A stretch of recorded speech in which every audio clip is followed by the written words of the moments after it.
Hello and welcome to News Mobile Live. Today we have with us two students, Gauri and Arth, and we're going to be discussing something that I personally feel is troubling parents these days. The topic of education overseas and education in general, and by that I mean college education. Because let's put it this way, college education is not something that you can take lightly, and it is really expensive these days. With the DU cutoffs that almost killed each and every student in this country, I think this is a topic which requires discussion, and we have with us Arth and Gauri. So, Gauri, where are you studying right now? I was rising sophomore at the George Washington University in Washington, D.C. Okay, so Gauri here is studying overseas, while Arth, I'm sorry, because of some technical disturbance, we don't have Arth right now, but we'll get back with him. So, Gauri, I mean, what was the reason that you chose to study overseas instead of the Indian education system? I think just as I was in school and I was growing up, I think all the names that popped up as quality institutes of higher education, which were not based on engineering, happened to be in the United States or the UK and abroad. So I always had this vision that I wanted to go outside. And then as I grew older, I learned the differences between the Indian education system and what the West has to offer, and I definitely thought the West was better. So, we're getting to know that the West is better. Could you just give us a few pointers and our viewers out there about why the Western education system is preferred by students these days? Because this is a growing trend, I think, for all our viewers and parents out there. I mean, nearly every other kid wants to go out and study abroad. I think that's a trend these days. So, could you just give our viewers a few pointers about why education abroad is being considered the thing these days? Well, personally, for me, the thing that did it was the flexibility of the system. When I finished class 12, I didn't exactly know what I wanted to graduate as. So I didn't want to enroll in a set course, like, say physics honors or history honors or something here. I wanted to have the flexibility to choose and, dabble in a few courses before I actually declare my major as they do in the US. So I think that was the biggest thing that did it for me. And I think some other key things where the US wins over the Indian education system is the amount of flexibility and individuality that's built into the course. So you can pick right down to which specialized classes you want to study, and you get to do a bit of everything. So I'm enrolled in international affairs, but I'm doing history, I'm doing writing courses in English, I do philosophy over the fall. I even have to take creative arts courses like theater and dance and painting. So I get to do a little bit of everything. So, And I think that's something that. Sorry, go ahead. if I summarize what you're trying to say, and for our viewers out there, we're trying to say that the education system abroad, and specifically the US in this case, right? I mean, you're studying in the United States, so Yeah. the education system abroad is much more flexible than the one which is provided for the students in India. Yeah. And is there any difference? I mean, is the duration same? Like for many of the universities here in liberal arts, it's a 3-year course. So is it the same in the United States or something different? The standard bachelor's degree is 4 years. Okay, so it is 4 years. So it's gonna take. So for our viewers out there, I mean, if you send your student abroad or US specifically for an undergraduate course, it's gonna take you 4 years against the 3 years normated education course in Delhi University, let's say, for example. That's it. Now, another one of the most pressing questions today is the cost of education, because Yeah. majority, I mean, United States education in the United States is really expensive. I mean, I think on an average it costs about, let's say, $60,000 to $70,000 a year, which amounts to Yeah. roughly 30 to 40 lakhs a year. So, Yeah. I think, are there any opportunities for scholarships in these colleges, or I mean, how does the system goes? Because for an average Indian parent, a dent of 30 to 40 lakhs a year on the pockets is something that not everybody can deal with. Yeah. I think there's definitely a few ways to manipulate the system in this case. Firstly, smaller colleges, the ones that are not in the big cities, especially down south in the US, they offer a lot of scholarships and a lot of financial aid to international students because they want to market themselves as international.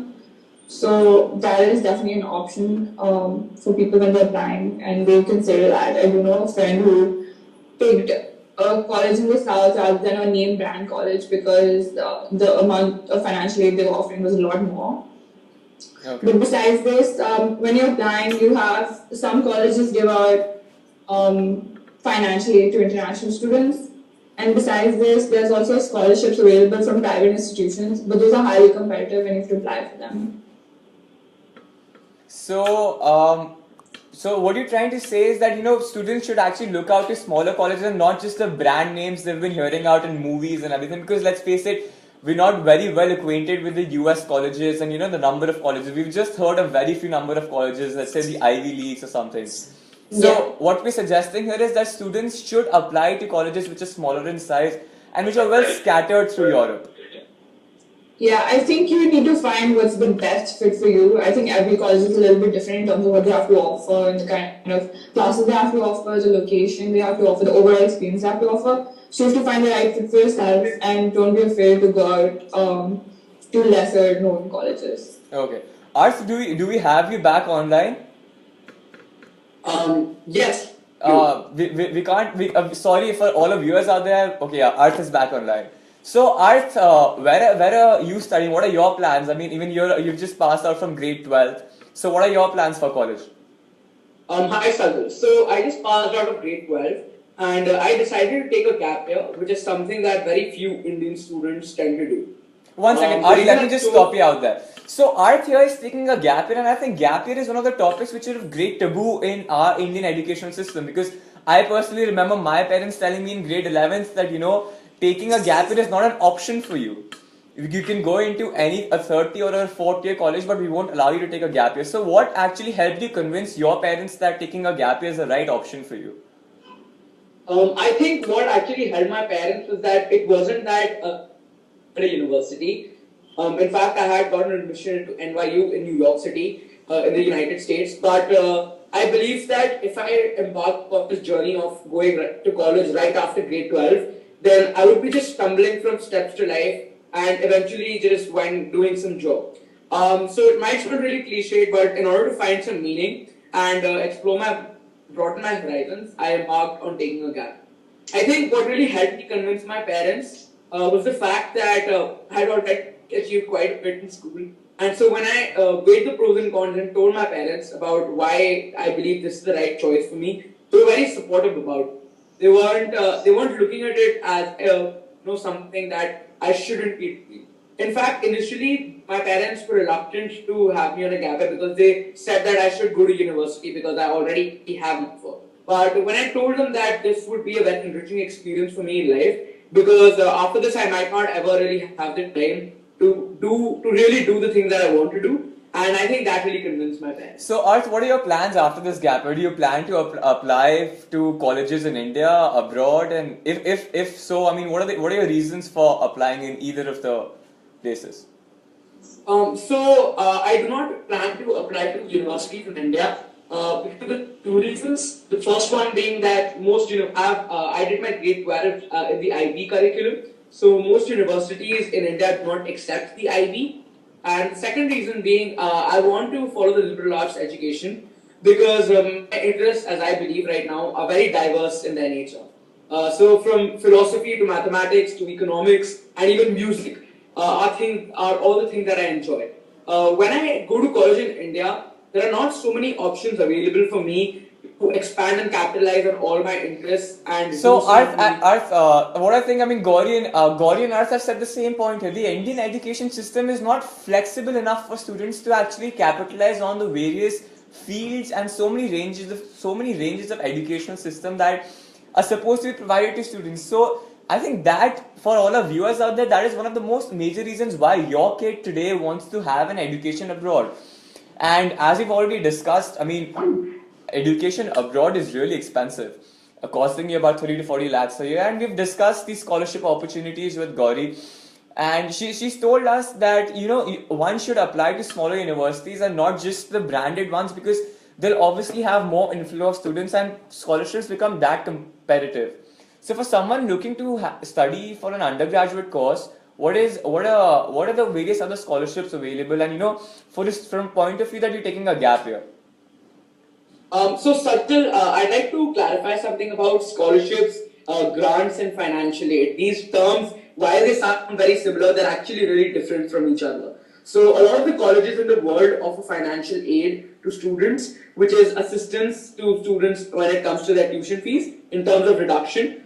But actually, there are very few colleges that offer scholarships because scholarships are merit based. They are based on some achievements or awards or academic merit that one might have achieved. So those are the reasons why scholarships are granted by university. Now, most undergraduate colleges in the United States, am I audible? Yeah. Yes, I'll go on. So most undergraduate colleges in the United States of America don't offer scholarships to students, and even if they do, the amount of the scholarship is very minimal. So if you have $70,000 in terms of tuition fees, the maximum scholarship that you would get is say around ten to $20,000. The select few scholarships that cover full tuition and room and board as a student might want, those are only offered to like one or two over 2,000 students who are admitted in a batch. So, Arth, let me just stop you right there. So, what we've got to know up till now is that the amount of scholarships available are very limited in terms of the 100% scholarship which many people believe they can get in the United States. So, Yes. parents will still have to shell out a huge amount of money for the kids. So, keeping that in mind, and for all the viewers out there, for people, I mean, everybody cannot afford that kind of education. So, what kind of the achievements, what kind of achievements a student in the high school should have in order to get that 100% scholarship? Because as you say, they're very limited in nature. So Yes. what are the achievements, and what should one build? Because I think education abroad, you need a particular kind of portfolio, and it's not just your academic achievements. So Yeah. we've Gauri back online. So Gauri's been in the college, and after that we shift down to Art. Gauri, what kind of portfolio do you think a high school student should have in order to enroll for an undergraduate course in the United States? So what I found when I was applying, this is what I was told. It was that Indian students usually are great on their academics. It's the co-curriculars that make the difference and sets them apart. So you would have, I had a wide variety of things that I did. I wasn't particularly the best at everything that I did, but I made it a point to do everything. So I tried my luck that way. I think that's what a lot of people miss out on in India. They take a particular set of things that they do and then they just keep doing it. So I think definitely expand your horizons. Don't be afraid to try out new things. So your advice to our viewers out there is that you shouldn't stick on to one thing, because this is the age where you're supposed to experience everything, right? I mean, you Yeah. cannot just stick to one thing. So in Yeah. order to build a portfolio, I mean, one of the most important aspects for education abroad is not just your academic achievements. Now, you definitely need academic achievements because you cannot get anybody. You need to get into the pool. But after that, in order to get those limited number of scholarships, I believe you need to have a portfolio. From that sense, you need to have a co-curricular straight, some sporting achievements. I'm assuming. Arth, what is your take on the kind of portfolio that one requires to get the 100% scholarship that we were talking about? Sajal, so I believe that this is a typically wrong approach that is visible and evident in your question itself. You believe that there is some formulaic like portfolio or a minimum set of requirements that will allow a student to get into the college of his university. But I don't really think the entire education should be taken with that kind of approach. While I understand that scholarships can be really, really competitive and the competition is really, really cutthroat, if an individual goes by with the approach of having well-rounded mediocrity, so to say, then one will really fail at achieving his goals and eventually to scholarships. So ideally, what a student should be doing to get one of those scholarships is to truly follow his passion.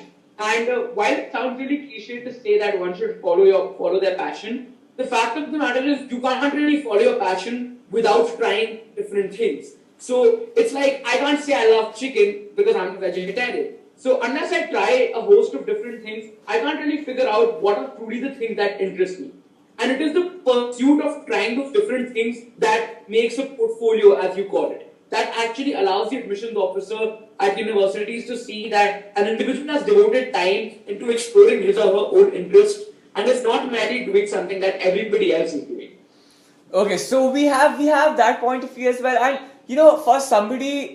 for somebody who's applying, I being a student, and let's say if I've never visited the United States of America and if I'm applying to a college there, I think presentation does become a very important factor, because the admissions officer there is just reading your application and getting to know you as a person through piece of document that they have in hand. So am I right to assume that the way you present all your achievements and your academic achievements and everything you've explored throughout your academic life till now is important? The presentation is important, right?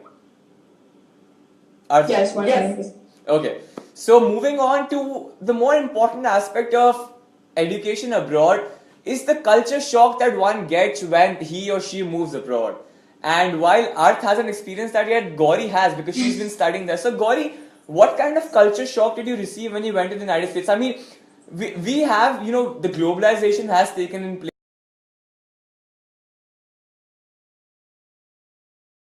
Assuming there must be some kind of shock you received when you landed in the United States of America.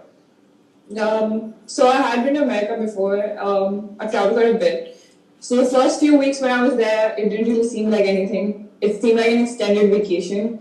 And then the landscape in front of you is so different because I live in Delhi. Delhi streets, everything's different, obviously different from Washington DC. Everything there is more stately, more formal. So after a while, I started sinking in that I'm not home anymore.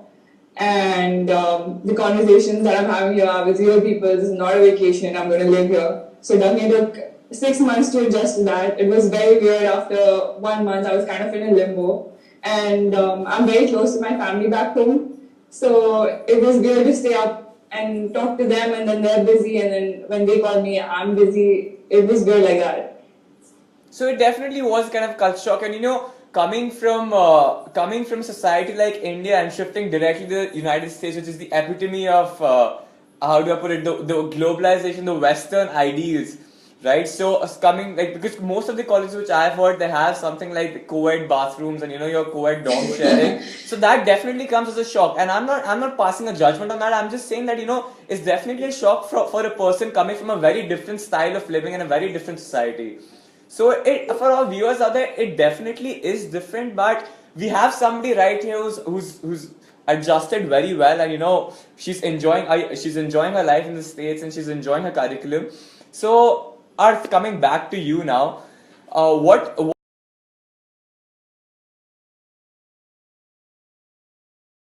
because for the viewers who are parents out here, they still might not be very convinced about letting their son or daughters take a gap year. So what exactly do you do in a gap year, and how do you form and shape this whole time that you have with you? Honestly, I think to all the parents who might be watching this later on, what they need to understand is to allow their children and students to endow them with a skill set so that they can make decisions for themselves. I understand that parents always have their best interests at our hearts, and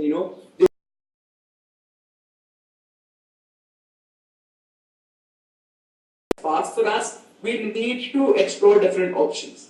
Having said that, I believe that as Indians, something that we value a lot is security. The entire idea of financial and security and stability. And which is the reason why, as the cliche goes, that majority of Indian parents want their children to become an engineer or a doctor.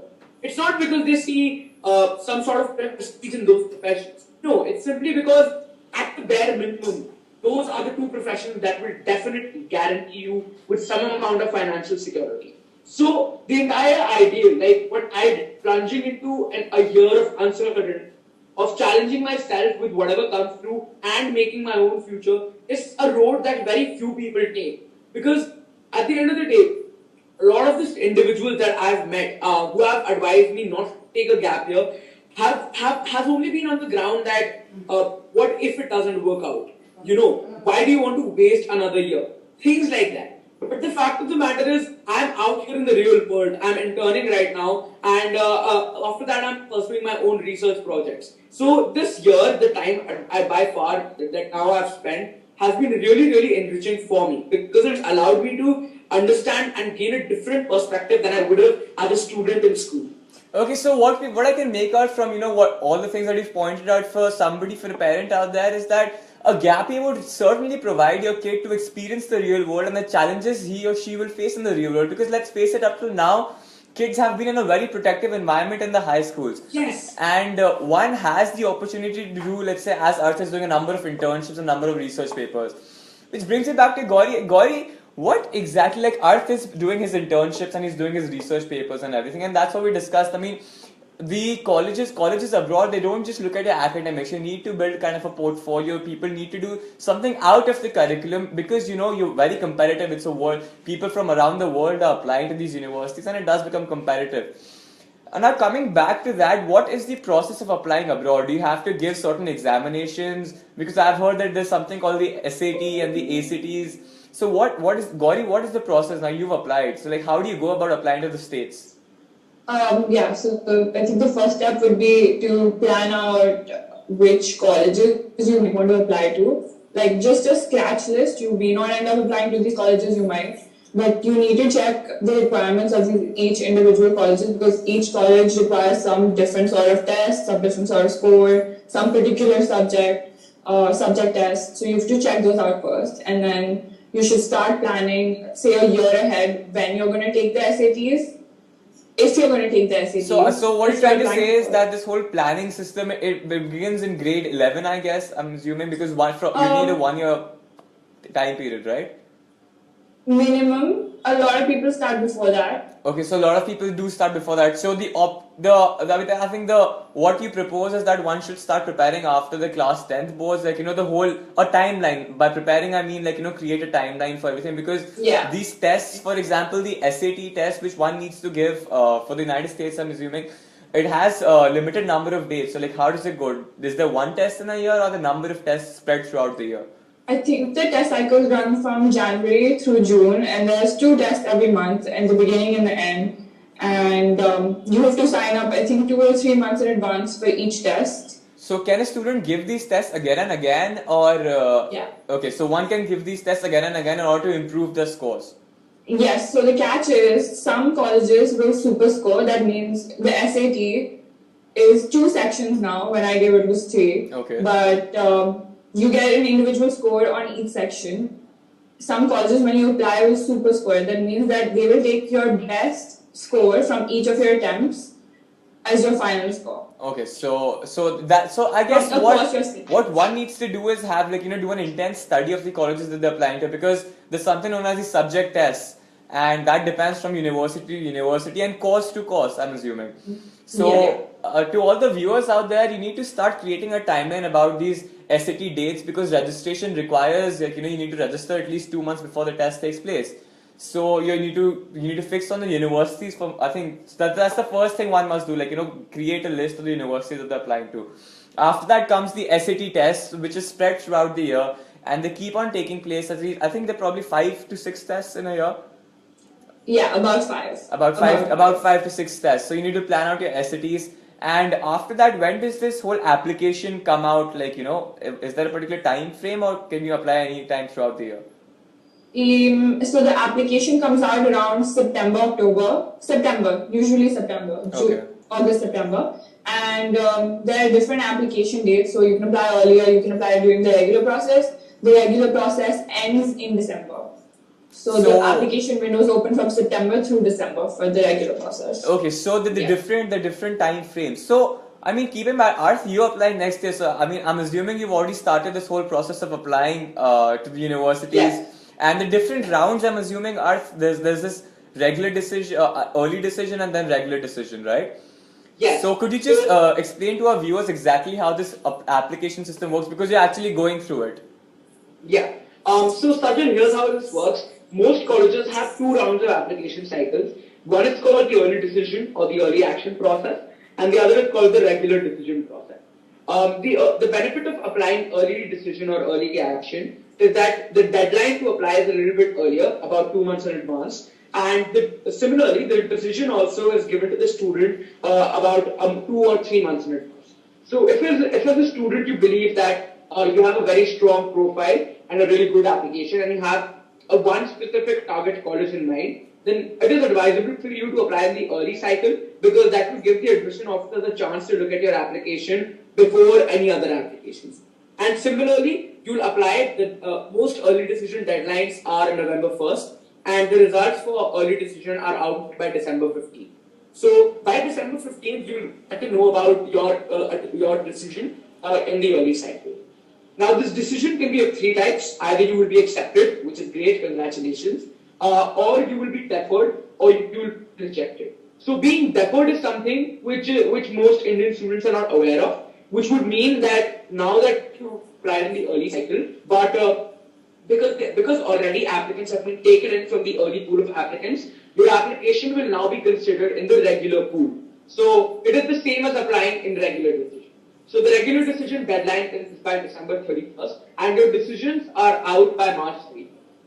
Late March and early April, all college decisions come out. So basically, there are two rounds of admissions, and if you consider that you're a strong applicant for the particular university that they're applying to, then it is advisable, as Art says, to apply in the early decision round. In that, you can either be accepted, rejected, or deferred to the regular decision round. Now, is there any difference in the rate of acceptance? Like, how many people get accepted in these respective rounds, or does that differ from university to university?